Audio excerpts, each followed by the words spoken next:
menyatakan kemerdekaan Indonesia. Tetapi di beberapa daerah, rakyat Indonesia masih mengibarkan bendera secara sembunyi-sembunyi karena penjajahan Jepang belum sama sekali hilang. Setelah munculnya maklumat pemerintah pada 31 Agustus 1945 yang menetapkan mulai 1 September 1945 bendera nasional sangsaka merah putih dikibarkan terus di seluruh wilayah Indonesia, gerakan pengibaran bendera tersebut makin meluas ke segenap pelosok kota Surabaya.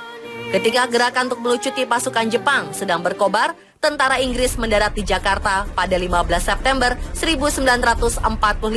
Kemudian tiba di Surabaya pada 25 Oktober 1945.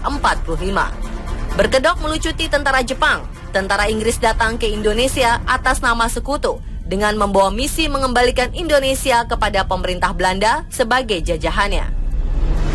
Peristiwa ini dimulai ketika sekelompok pasukan Belanda di bawah pimpinan Mr. Ploegman pada malam hari 18 September 1945, tepatnya pukul 9 malam, mengibarkan bendera Belanda merah putih biru di tiang Hotel Yamato, sekarang bernama Hotel Majapahit, tanpa persetujuan pemerintah RI daerah Surabaya. Hal inilah yang membuat para masyarakat Surabaya menjadi murka, karena mereka menganggap orang Belanda telah menghina gerakan pengibaran bendera merah putih. Pada esok harinya, begitu kabar tersebut tersebar di seluruh kota Surabaya, sebentar saja jalan Tunjungan dibanjiri oleh arek-arek Surabaya. Mulai dari pelajar hingga pemuda dewasa, semua siap untuk menghadapi segala kemungkinan.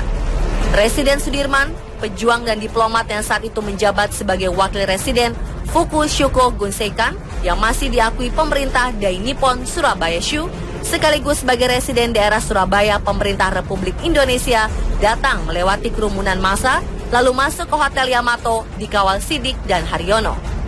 Sebagai perwakilan bangsa Indonesia, beliau berunding dengan Mr. Ploegman dan kawan-kawannya.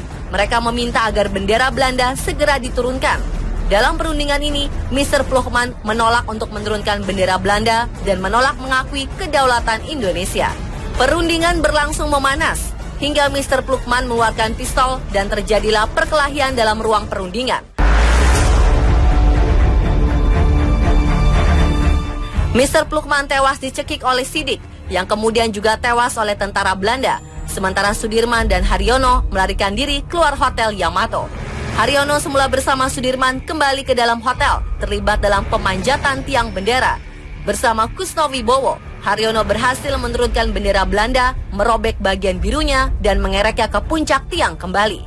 Peristiwa ini disambut oleh massa di bawah hotel dengan pekik merdeka berulang-ulang kali. Pasca kejadian ini, sejumlah bentrokan bersenjata antara rakyat dan tentara Inggris di Surabaya terus berlanjut.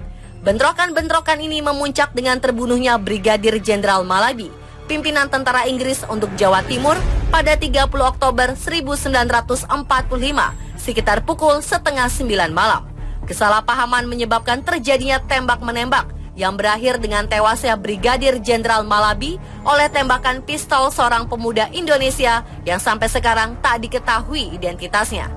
Saat itu mobil yang ditumpangi Malabi juga terkena ledakan granat yang membuatnya terbakar hingga menyebabkan jenazah Malabi sulit dikenali.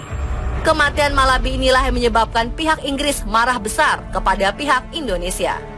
Pengganti Malabi, Mayor Jenderal Eric Carden Robert Mansard, akhirnya mengeluarkan ultimatum 10 November 1945 untuk meminta pihak Indonesia menyerahkan persenjataan dan menghentikan perlawanan pada tentara sekutu.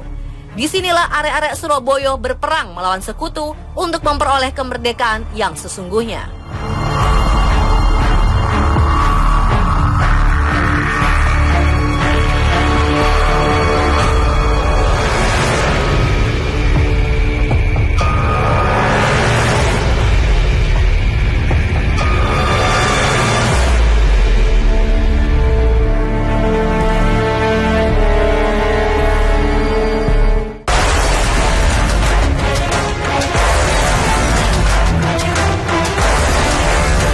Terdapat 3 versi kejadian terkait terbunuhnya Brigjen Malabi.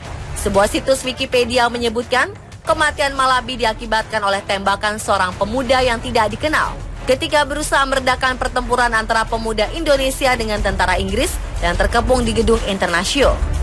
Hal serupa juga disampaikan oleh Kapten R.C. Smith dalam sidang Mahkamah Militer Inggris yang menyebut bahwa Malabi tertembak oleh seorang pemuda Indonesia. Sedangkan pemuda tersebut akhirnya tewas oleh ledakan granat dalam mobil Malabi yang dilemparkan oleh pengawal sang jenderal. Tetapi ada pula yang percaya bahwa kemungkinan Brigjen Malabi tewas akibat tembakan salah sasaran, friendly fire, dari tentara Inggris sendiri. Hal ini disampaikan berdasarkan kesaksian dari salah seorang tokoh pemuda yang hadir dalam peristiwa tersebut. Menurut Sumarsono, Brigjen Malabi tertembak mati ketika baru keluar dari mobilnya hendak masuk ke gedung Internasio. Menurutnya, saat itu terjadi kontak senjata antara tentara Inggris dari dalam gedung Internasio dengan pihak pejuang Republik Indonesia dari luar gedung. Tentara Inggris melancarkan tembakan dari jendela-jendela gedung, sedangkan pejuang Indonesia membalasnya dari luar. Namun ketika Malabi diketahui tewas, pihak Inggris segera menuding pemuda Indonesia sebagai penembaknya. Dengan begitu, pihak Inggris juga punya dalih untuk menghukum para pemuda Indonesia di Surabaya.